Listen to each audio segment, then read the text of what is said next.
This is LBC from Global, leading Britain's conversation. The Sex and Relationship Show with Lucy Beresford. Good evening, everyone. Great to have your company tonight on my LBC Sex and Relationship Show. I'm Lucy Beresford. I'm here with you for the next 2 hours. At 9 o'clock, it's the all-important Dilemmas Hour, where you decide what sex issue I discuss by calling in to get advice about your sex or relationship problems.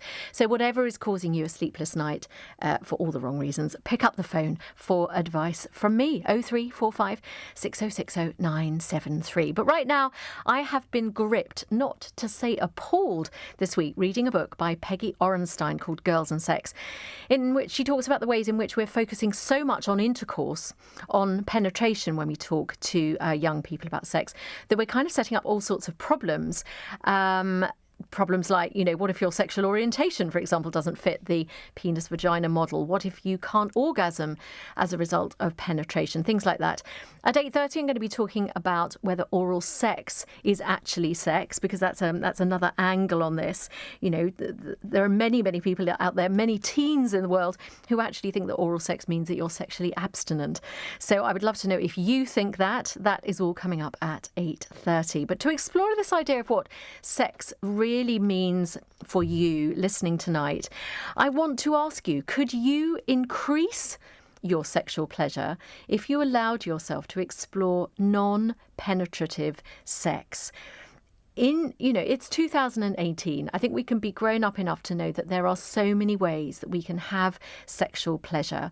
But even if you're not hugely sexually active, but you're talking to people in your life, if you're raising sons, if you're raising daughters, if you're talking to godchildren, nieces, nephews, grandchildren, how do you define fulfilling sex, successful sex? Is it always about something being penetrated, whether it's an anus or a vagina, whether it's with a penis, with a vibrator or a dildo? Isn't it time, don't you think, that we stopped assuming that successful sex is all about penetration? To help me explore this, I am delighted to welcome into the studio Victoria Helen Roberts. She is a body image and an intimacy coach. Hello, Victoria. Hello, good evening. Fantastic to have you on the show in person. Brilliant. Now, it is, sex and sexuality now is so fluid. How would you define sex? Well, sex has a different meaning to everybody, but traditionally, obviously, this is where the problem comes, when it's penetrative, and that's what intercourse means. But for me, it's a lot more fluid than that. One of the most intimate things I think you can do is kiss, for example. So I think being with somebody and being intimate, that's very sexual for me. And certainly within the work that I do as a sexological body worker, This is a territory that's really important for us, exploring the whole body and actually the amount of pleasure that can be gained. So when it comes to oral sex, I think that can almost be as intimate as penetrative sex. And certainly if you're of same-sex gender relationships, that's one of the most intimate things that you can do as a partner. So I'd be very tempted to sit in the class of, let's redefine how we look at sex and what that means. And there are so many people, aren't there, who for one reason or another either don't obtain an orgasm through penetration, or they might, for example, be having a period and might not even want to have penetrative sex. There are so many other ways in which, if we could open ourselves up to, as you said, to the whole body, to all five senses, that it could be a much more powerful experience. Because you actually were telling me when we worked together some weeks ago, you told me about an experience you had had when your partner had stimulated your ear. Tell the listeners about that. So one of the elements of the programs when I work with clients, for example, is doing something called full body pleasure mapping. And I requested to do this with my partner, and we started with the head, and we actually didn't get further past than the head because he started to nibble on my ear, but in a way that was so full of love and so intimate. It was like he was making love to me, but just through my ear. And all of a sudden my body was flushing, I was rushing, and I was like, And he was checking in to see if I was okay. And I was like, don't stop, don't stop. And I was surprised as anybody. And all of a sudden, I was having an orgasm.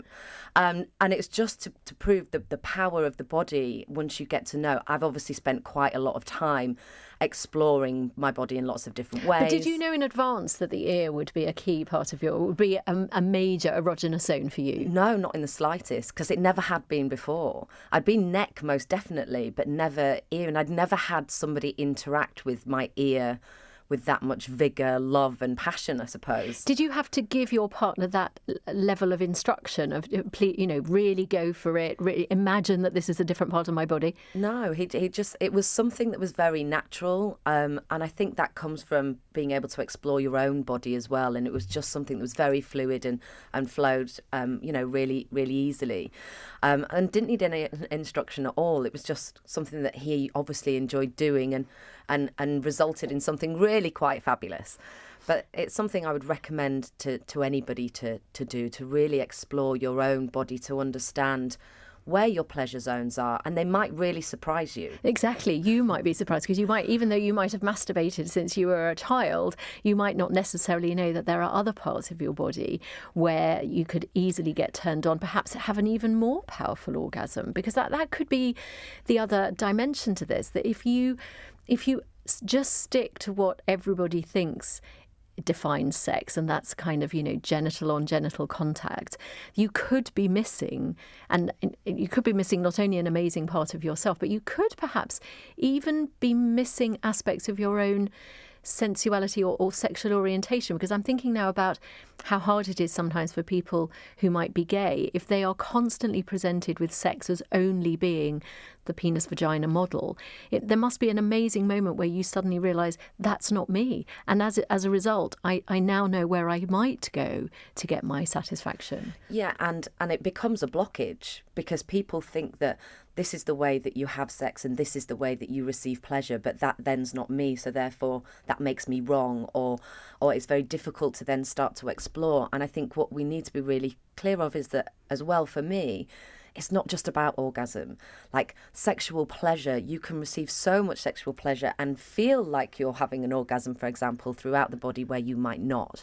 So actually being able to explore, and we tend to masturbate the same way our entire lives, which for women tends to be clitorally and for men tends to be with their hands. And actually, so then when you put people together, actually that doesn't work out, which is why 80% of women don't, orgasm vaginally through penetrative sex alone. That has to be that exploration of everything, because also there's a big misunderstanding of actually how our bodies are put together, and that's a lack of education from the get-go. Now, you referred to the sort of almost like in the beginning when you're exploring your body, there are opportunities for all couples to explore each other, and we commonly define that as foreplay. But the problem I have with that word is that it makes it sound like the kind of the ancillary bit, that is sort of the sort of weaker part of the process, whereas in fact it can actually be the most orgasmic part of the process. Most definitely. I really dislike the term foreplay.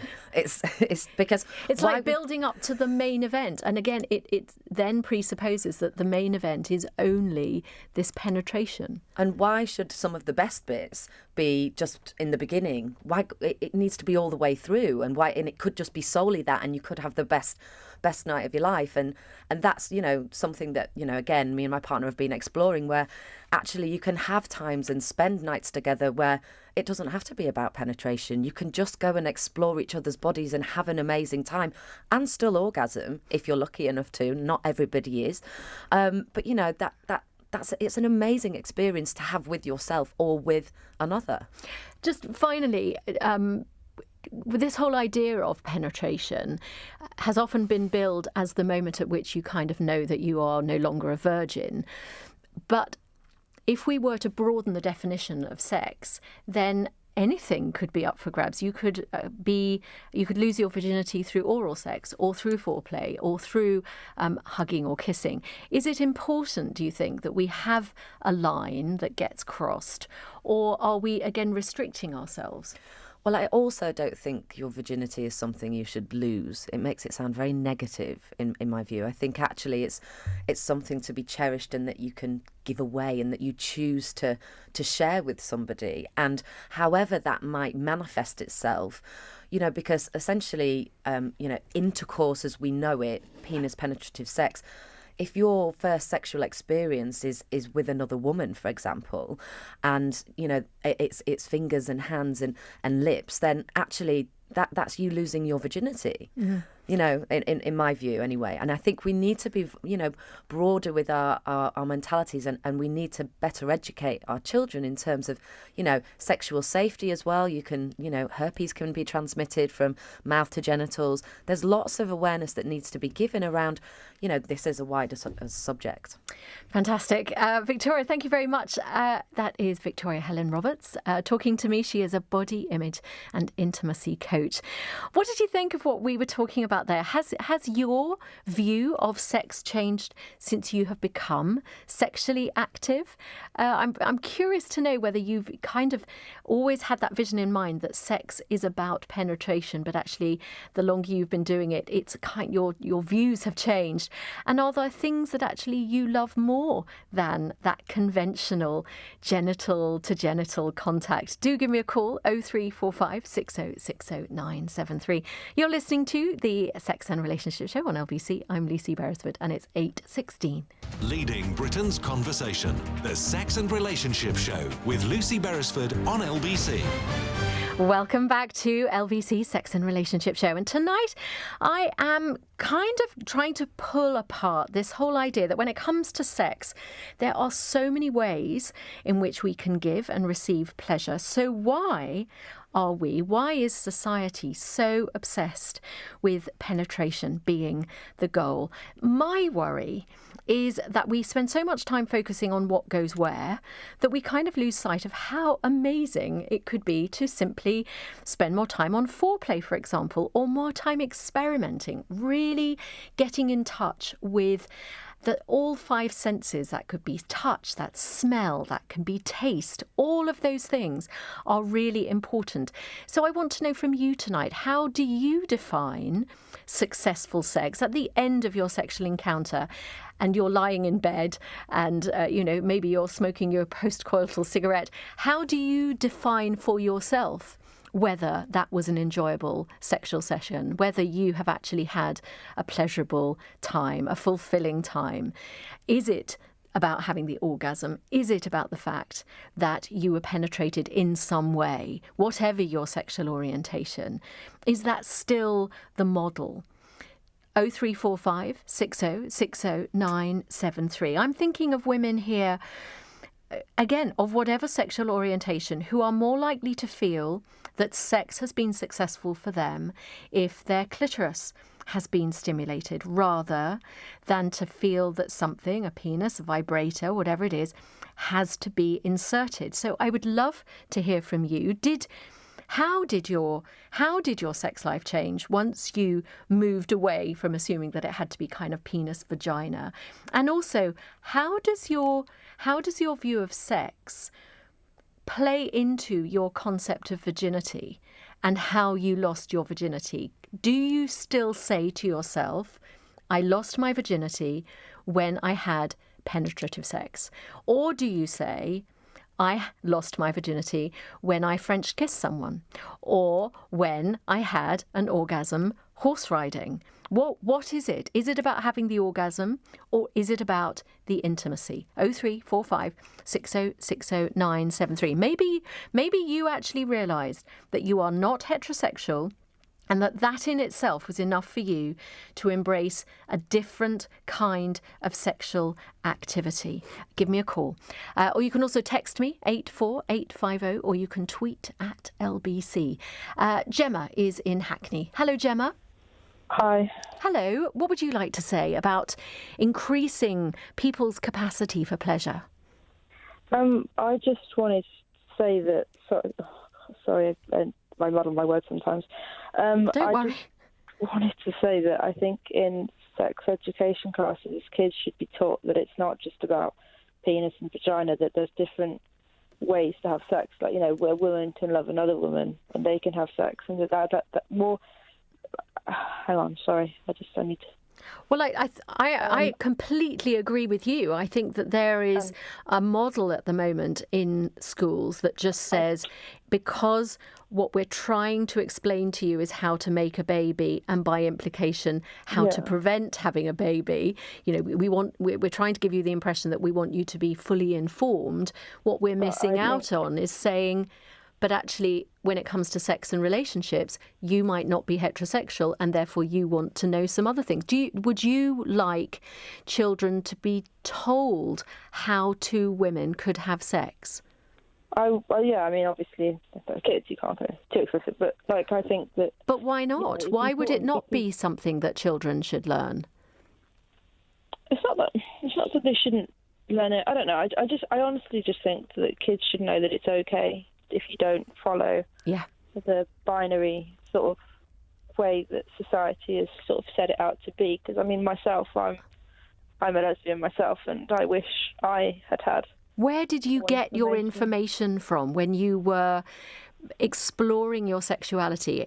Was it in adolescence? Was it earlier than that? Did you find it easy to get information? Well, initially I didn't know what was. I just thought, what's going on? But I asked, I tried to ask some of my friends, like going, you know, I'm asking for a friend.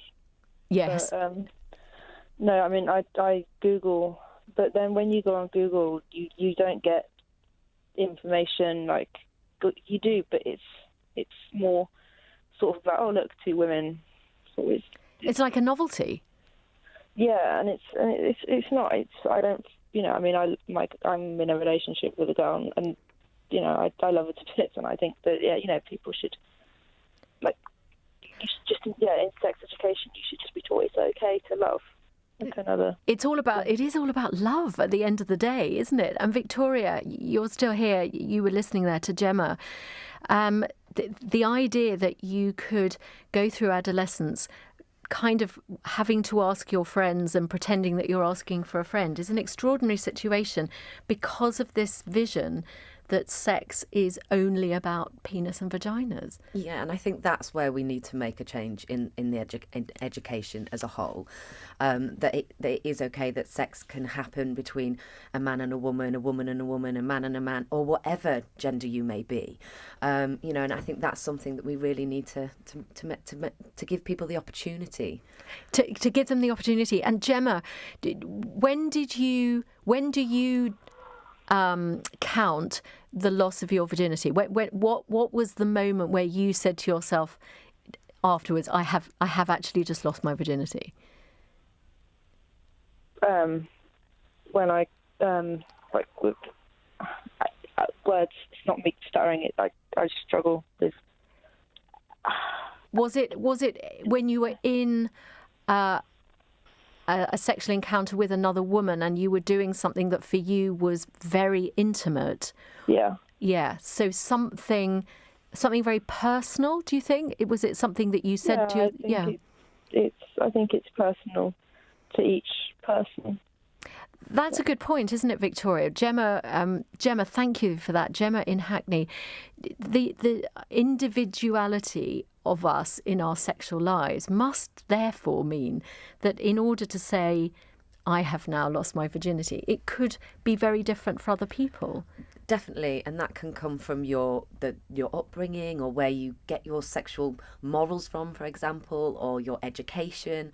And it can be so different for every person. It might be kissing for someone because that's the most intimate, most passionate sexual thing that you can do.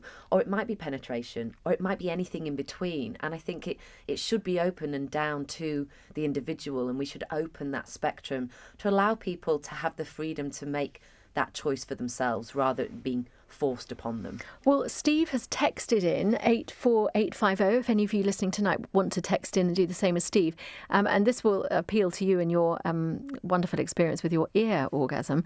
Steve says, Lucy, I once made my girlfriend orgasm at a restaurant in Greece without touching her. She was looking at me and imagining what we'd be doing after dinner. The idea that so much of sex actually happens in our head. And I was thinking about, again, this idea that if you assume sex has to be about penetration, you're missing all those amazing opportunities. For example, if you're in a long distance relationship and you are having Skype sex or FaceTime sex, if you are pregnant and you've got to the point where it's too uncomfortable to have penetrative sex, or if you're having a period, as I mentioned before, or if for some reason you might be suffering some ill health in some way and it just makes penetrative sex completely impossible. All of those people are somehow feeling, gosh, how do we make it work for us? Thinking that they've got some barrier to overcome. And actually the barrier is a mentality. And if you can close off the mind to what you think everything should be and just close the curtain, shut the door and spend some time with yourself or with another and just have fun and explore, touching, using different fabrics, using different types of touch, nipping, nibbling, stroking, slapping, whatever you want to kind of explore, you can really open a whole spectrum. And as you said, you yourself, we all tend to masturbate in exactly the same way for most of our lives. But if you could then tap into the fact that actually your most erogenous zone might be your nipple, for example, and that you could have an orgasm because someone is stimulating your nipple or because they're playing with your feet, why would you want to miss out on that joy just because you've said to yourself, no, this is what works for us. Missionary position works for us. We'd better stick to that. Because there is that, again, maybe it goes back to that vision of the end result is the orgasm. And we've all got to be fixated on that holy grail. If we could get rid of that model. Yeah, then we'd be in a much better place, and in a much better place from a younger age as well, in terms of, people taking risks and whatnot. Jen from Watford has texted in and she says successful sex is being able to achieve orgasm by any means. I think we would agree with her on that. Thank you, Jen, and also thank you, Victoria. Thank you for having me. Victoria Helen Roberts there, body image and intimacy coach. So intriguing to find out what ways work for you in terms of having sex. What are the unusual ways that you and your partner have identified, have discovered in terms of bringing each other to orgasm? More of your calls in a moment. Plus, I'm going to be exploring why so many people around the world don't regard oral sex as actual sex, which can have, unfortunately, some disturbing consequences. Do you consider that oral sex is actual sex? Call me 0345 6060 973. But right now, it's 8:30. It's LBC News Time. Let's go to Glenn Tomsett with the headline.